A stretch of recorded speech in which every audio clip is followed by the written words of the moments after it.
What's going on, guys? Loki here again. Today I'm bringing you a team deathmatch gameplay. And it's a little bit more defensive than I think people typically like to see. But when I'm playing on a more open, longer range map like Carrier or Turbine or something like that, I usually play a little bit longer range. And if I'm playing a longer range, I'm not gonna play quite so aggressively. When I play the longer ranges, I typically play a little bit slower. I feel like it's not quite as fast paced, as exciting as maybe running around with an SMG or something like that, but I just don't seem to play very well when I play like that. I prefer to play a little bit slower, more defensive style of play. And that mostly stems from the fact that I mostly play team deathmatch. The group of people that I play with on a regular basis, I don't really enjoy playing objective game types or anything like that all that much, and when they don't enjoy it and they get frustrated and we're playing really bad, then I end up getting frustrated and I just don't want to play it. I think if I played with a group that wanted to play an objective game type more competitively and on a more regular basis, I think I would enjoy it a lot more. When I'm playing by myself, I'm not gonna. I've jumped into some objective game types and I end up getting even more frustrated just because people don't want to communicate, people aren't there to play the objective, they just want to get a bunch of kills,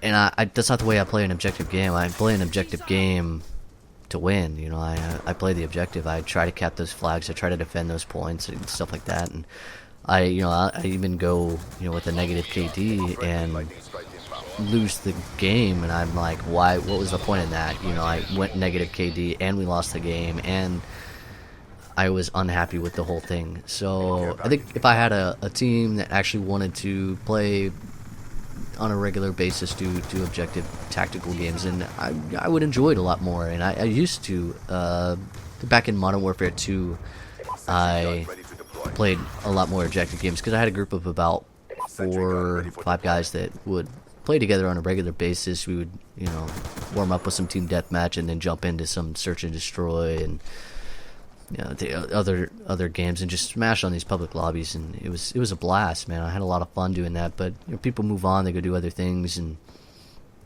so my group has dissipated over the years, and I didn't really try to get another group together with Black Ops 2, but I do try to network a little bit.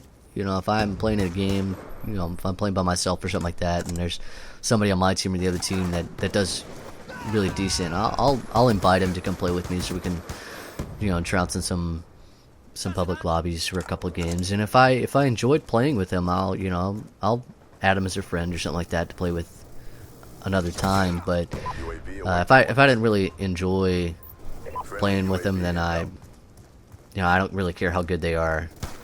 I don't want to play with them. I think to me it's more important to have people that you enjoy playing with rather than having people that are really good to play with, because I would choose somebody who's enjoyable to play with but not as good over somebody who's really, really awesome but is a complete jerk.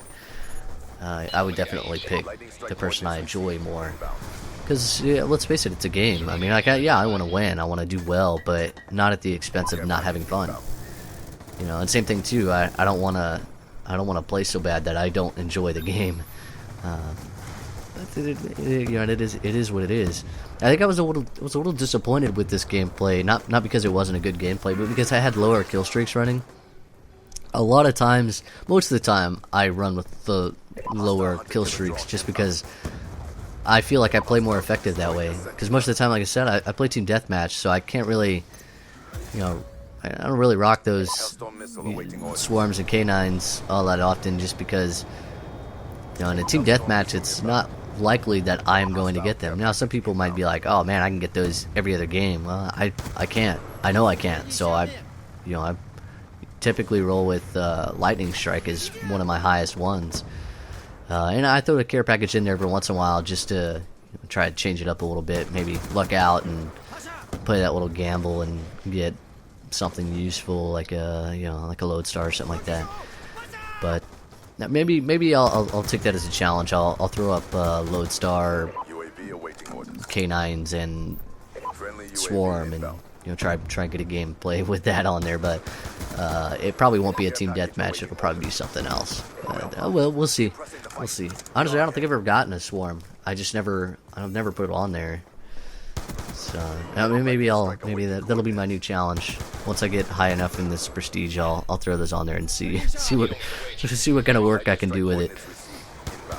But you know, most of the time, I think the highest I really go with is the lodestar, and I'll throw that on there as kind of like an after the fact thing. But I feel like in a team deathmatch, I don't. My kill streaks don't go that high. My score streaks don't really go that high. Now, if I was playing like kill confirmed, then maybe that might be a little bit more realistic for me to try to go for. We'll see. Let me know what you guys think about the gameplay and maybe any other ideas you come up with. So it was a decent game, 38 and 3. Like I said, let me know what you guys want to see, and don't forget to subscribe and like the video if you liked it and all that good stuff.